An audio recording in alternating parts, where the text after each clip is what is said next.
The plan was simple. 3 friends, one weekend, a quiet forest away from the city. Alex had the idea first. He loved camping, and he always said the woods felt like freedom. Maya didn't agree. She liked comfort, warm beds, and street lights, but she didn't want to miss out. Ryan was the tiebreaker, curious enough to go along, even though his nerves were always easy to shake. So the 3 of them packed a tent, sleeping bags, and enough food for 2 nights. The car ride was full of music and laughter, but the moment they turned off the main road, the mood shifted. The dirt path stretched for miles. Tall trees crowded close, branches tangled overhead, blocking most of the light. The deeper they drove, the quieter it became. No cars, no birds, not even wind.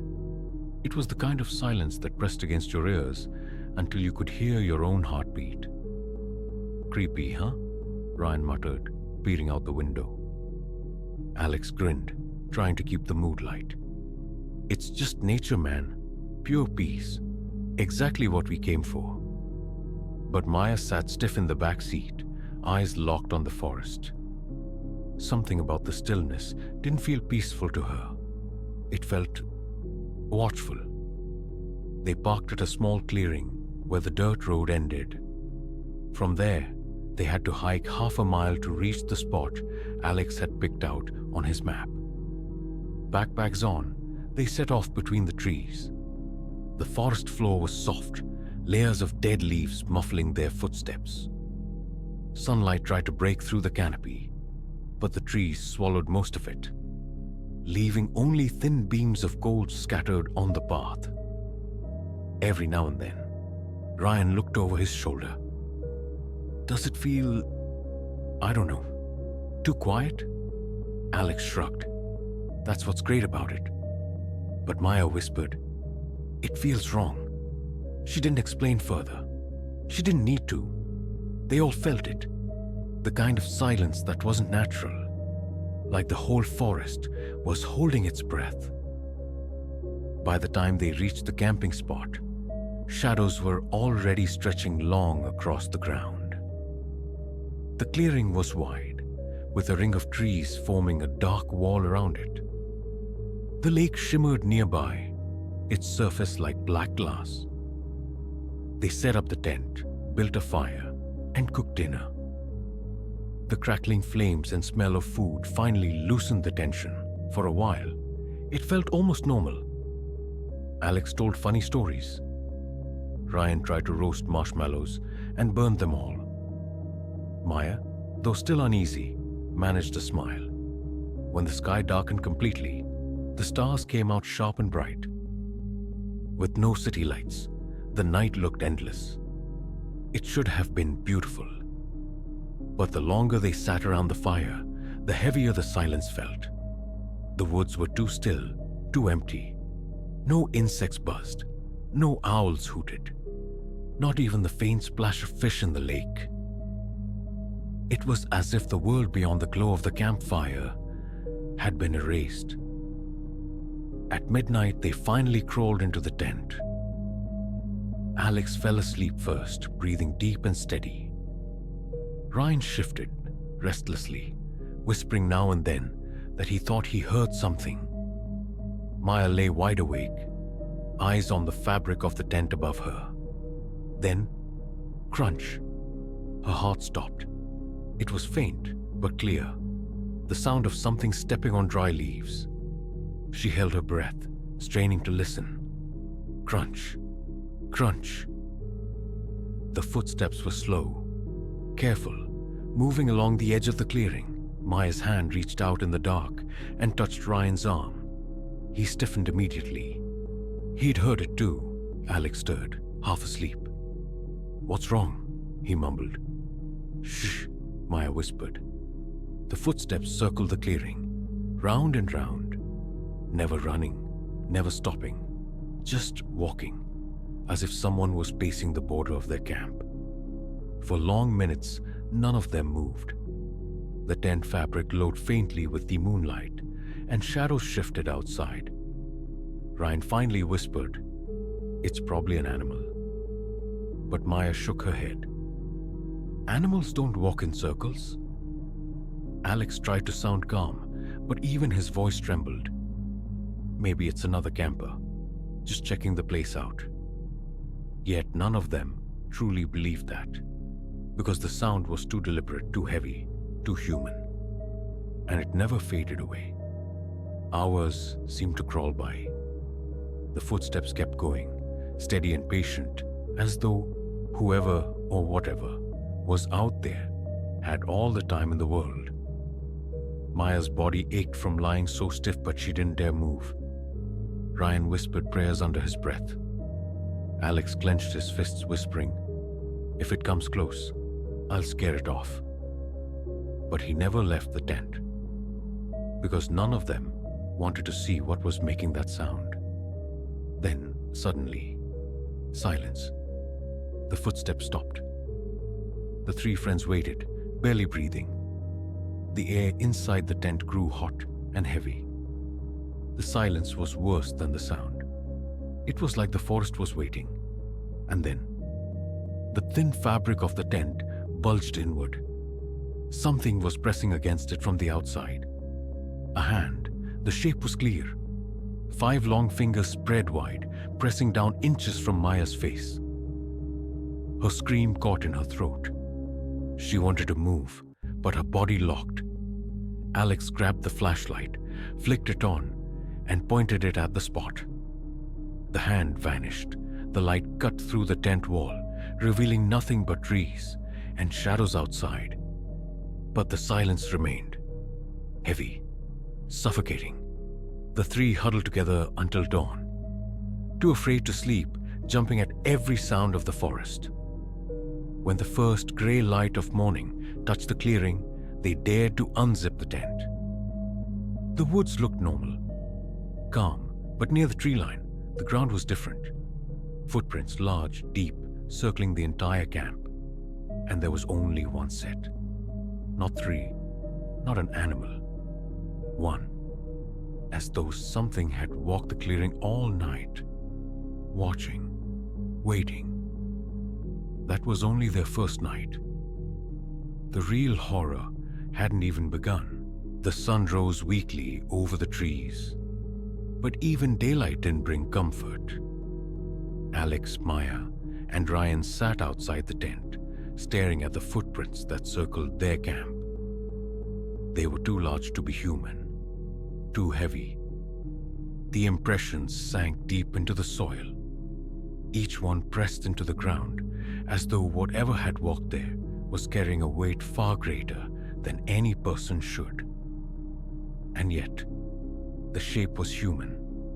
5 toes, the curve of a heel. Ryan whispered, "It was out there all night." His face was pale, lips trembling. It didn't just pass through. It was watching us, walking in circles. Maya's stomach twisted. She remembered the hand pressing against the tent, the long, sharp fingers that had almost touched her face. She hadn't imagined it. Alex tried to shake it off, forcing a laugh that sounded hollow. "It's just a prank, some hunter or weirdo messing with us, that's all." But even as he said it, he didn't believe it. They cooked a quick breakfast, barely speaking. Every snap of a twig, every rustle of leaves made them flinch. When Ryan bent down to grab his pack, he froze. "Guys," he whispered, pointing. His backpack was lying several feet from where he'd left it. The straps were open. Inside, his food was gone. He swore he hadn't moved it. Maya checked hers next. Her pack was untouched, but she felt a wave of dread, realizing something had walked through their camp while they slept, choosing what to take. Alex clenched his jaw. "All right, enough. We're not staying here another night." But when he tried to check his phone, there was no service, no GPS signal, just a dead map that showed a blinking dot in the middle of blank nothing. The road was at least a mile back through the woods, and for some reason, none of them wanted to walk through that forest alone. So despite everything, they stayed. The day dragged slowly. The silence of the forest pressed heavier with every hour. It wasn't peaceful. No wind in the branches, no insects buzzing. It was as if the world outside their little clearing had gone still, frozen, waiting for nightfall. Alex tried to keep them busy, gathering wood, boiling water, but his jokes fell flat. Maya kept glancing at the tree line, every shifting shadow making her pulse jump. Ryan wrote nervously in his notebook, scribbling down the details of what they'd seen, almost like proof that they weren't imagining it. By evening, the fire was burning again. But it didn't feel safe anymore. The flames flickered low, as though the wood didn't want to burn. The smoke hung heavy and strange in the air. "Do you hear that?" Maya whispered suddenly. The other two fell silent. At first there was nothing, then soft, steady breathing. It came from the trees, slow, controlled breaths. Inhale, exhale, as though someone stood just out of sight, watching. Ryan scrambled closer to the fire. "It's here, it's back." Alex picked up a branch from the fire, holding it like a weapon, his eyes darting into the dark. "Show yourself," he shouted, voice cracking. The forest swallowed his words. Then came a low chuckle. Not close, not far, just somewhere in the blackness of the trees. It lasted only a second, but it was enough to turn all three of their blood to ice. Night fell fully, wrapping them in a suffocating blanket of dark. They retreated into the tent, though the thin fabric felt like no protection at all. For hours they lay awake. Every crack of a twig, every brush of wind against the canvas made them jolt. Then, without warning, the side of the tent bulged inward again. This time, it wasn't a hand. It was a face. Pressed right up against the thin wall, the outline was clear in the moonlight. The long slope of a forehead, the hollow sockets of eyes. A mouth stretched wide into a grin. Maya clamped a hand over her mouth to stifle a scream. Alex lifted the flashlight with shaking hands and flicked it on. The face was gone, but the light revealed something worse. A long, jagged tear was running down the side of the tent. Something had cut through it while they were inside. "Out," Alex hissed. "We can't stay here." But before they could move, a new sound filled the air. Dragging. Something heavy, scraping across the ground outside. Slow, deliberate. And then, a scream. Ryan's. The tent ripped open completely. A violent slash of fabric, and Ryan was yanked out into the night. His scream echoed once, then cut off, smothered by the endless silence of the forest. Alex and Maya froze in shock, staring at the gaping hole in the tent. Only silence remained. Silence, and the faint smell of blood in the air. Neither of them slept the rest of that night. They sat by the fire, clutching what little weapons they had. Branches, knives, jumping at every whisper of wind, every crack of bark. Ryan never came back. The fire burned low, and they knew, as dawn crept over the trees, that whatever had taken him wasn't gone. It was waiting. And now, it had turned its attention to them. The dawn light crept weakly into the forest, but for Alex and Maya, it brought no safety. They sat motionless by the dying fire, ash drifting into the cool morning air. Their eyes were bloodshot, their faces pale. They hadn't slept. They hadn't dared. Ryan was gone, dragged screaming into the dark by something neither of them could fully describe.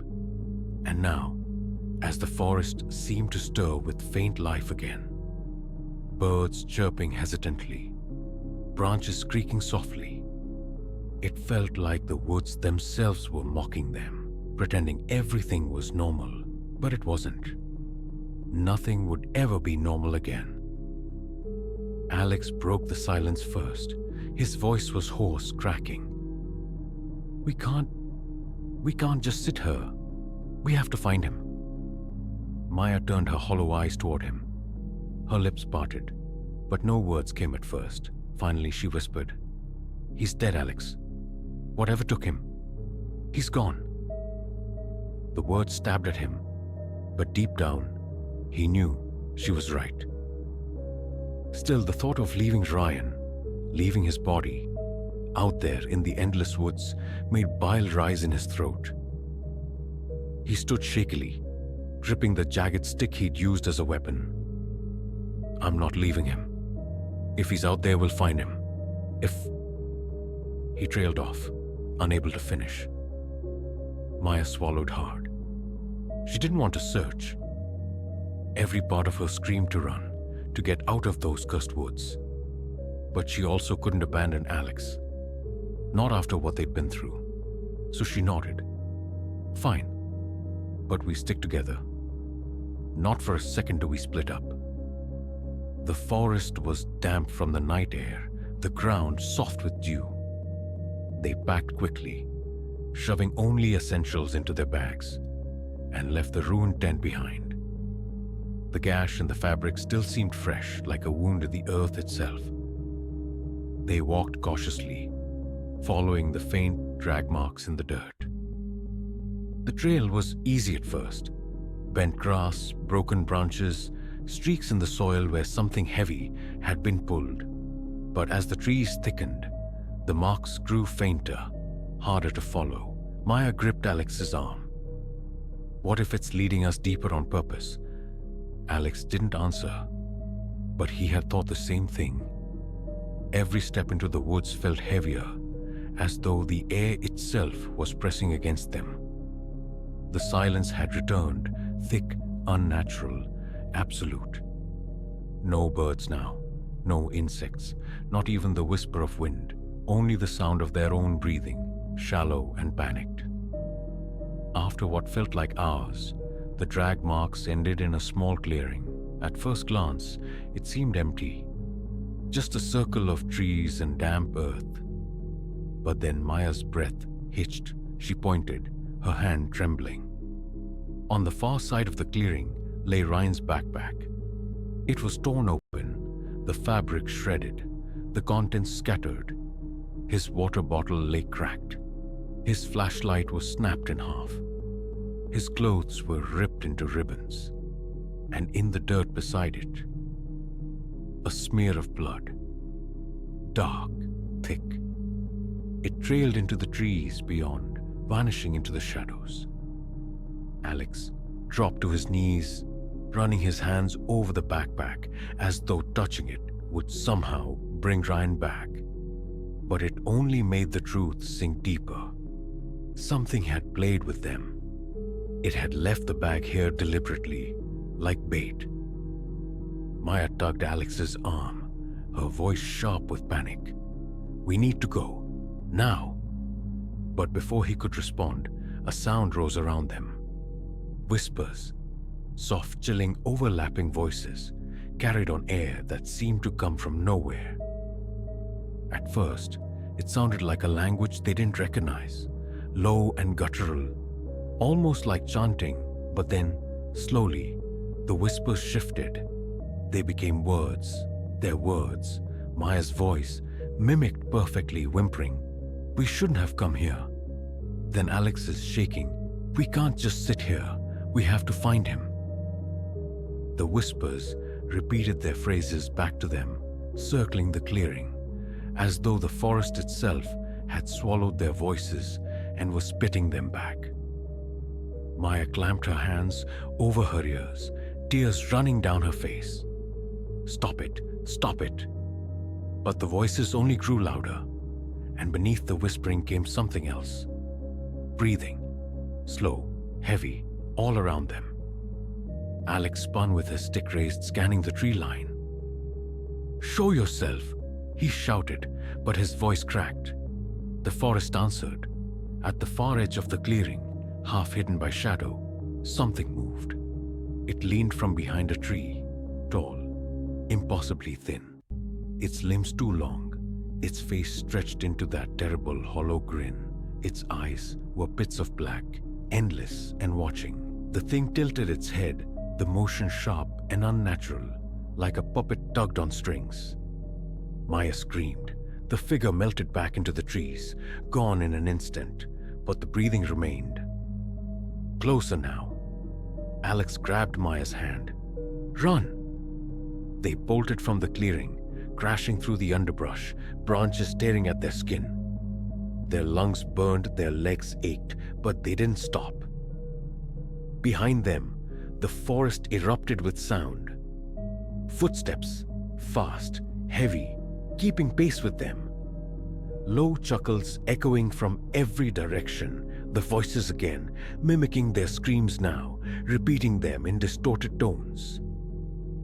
Maya stumbled, but Alex yanked her back up, dragging her forward. Their only thought was escape. Get back to the road, back to the car, anywhere but here. But the forest seemed endless. Every tree looked the same. Every turn felt like going in circles. And all the while, the footsteps never faded.